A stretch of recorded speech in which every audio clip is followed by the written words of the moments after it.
گلچه را پخش نمایید. به شبکه قدمشو ایسایید که نام دارد قصه های زندگی آبونه شوید و لایک را فراموش نسازید. از روزی که گلسون خود را شناخت احساس نمود که عیبی دارد. مادرزادی وی از مادر گنگ به دنیا آمده بود. خداوند حسن و جمالی به همتایش عطا کرده بود، اما زبانی گویا نداشت که راز دلش را افشا سازد. از سن 15 سالگی او عاشق پسری همسایه بود. پسری همسایه در شهر دانشجو بود و روزهای استراحت آمده پدر و مادرش را خبر می گرفت. هرگاه که می آمد دل گلسون را لرزه فرا می گرفت. با بهانه خانه آنها نزد خواهرش می آمد. خواهر سلیم یگانه دوگانه اش بود و ایما و اشاره اش را می فهمید، ولی دوست داشتنش را هیچگاه به او نگفته بود. به دیدار سلیم تشنه گاه در تنهایی می گریست. به آواز دلش فیغان داشت. به آواز سلیم به خبر از عشق او به نزدیکی نیتی زنگیری داشت.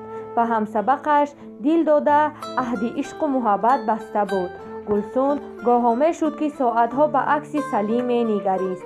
ابروان پیوست و چشمان آبی او مفتونش می کردند.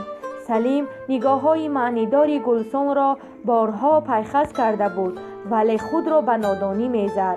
زیبایی گلسون به مثل و مانند بود، اما سلیم تنها همسبقش را دوست می داشت و خلاص. گلسون در تردد فتادن خانواده آنها را دیده به شبهه فتاد. از خواهر سلیم سبب پرسان شد. او با خرسندی اشاره کرد که سلیم را زن می دهند. رنگ و روی گلسون تغییر یافته اشک در چشمانش چرخ زدند. به خانه آمد و خود را به بستر پرتافت.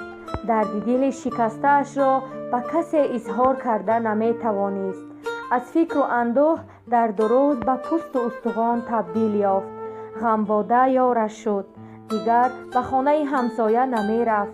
عکس سلیم به دست خاموشانه راز می گفت. افسوس که زبانی گویا نداشت. رفته به سلیم عشقش را اظهار نماید.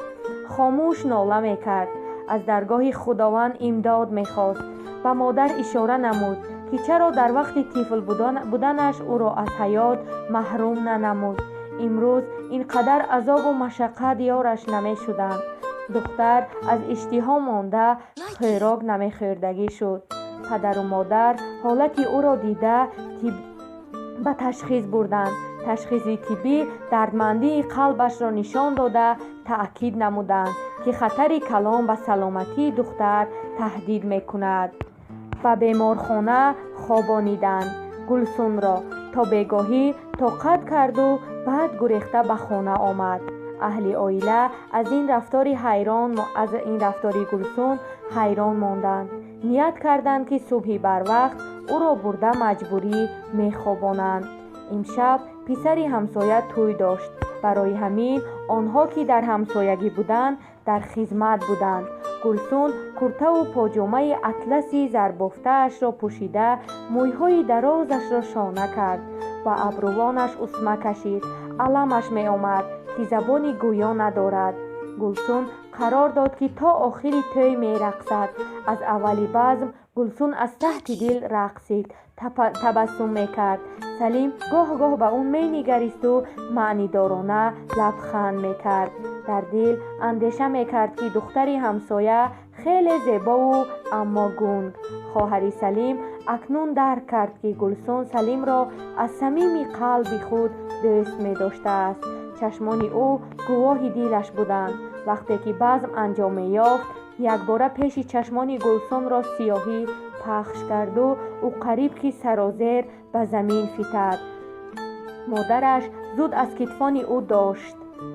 دوستان عزیز، اگر شما خواهش سفر به وطن را دارید و می خواهید بلیط ها را با نرخ‌های دسترس خریداری نمایید، پس به شما اویاکمپانی قدمشو ایسای را توصیه می دهیم.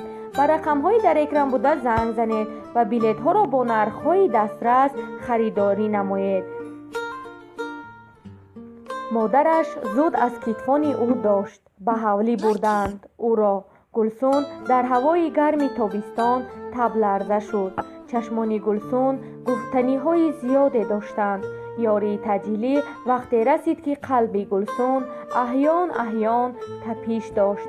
گویا گاه سلیم گفت و خلاص. دخترک گنگی ناکام با سخنهای ناگفته و ارمانی ناشکسته این دنیا را ترک نمود.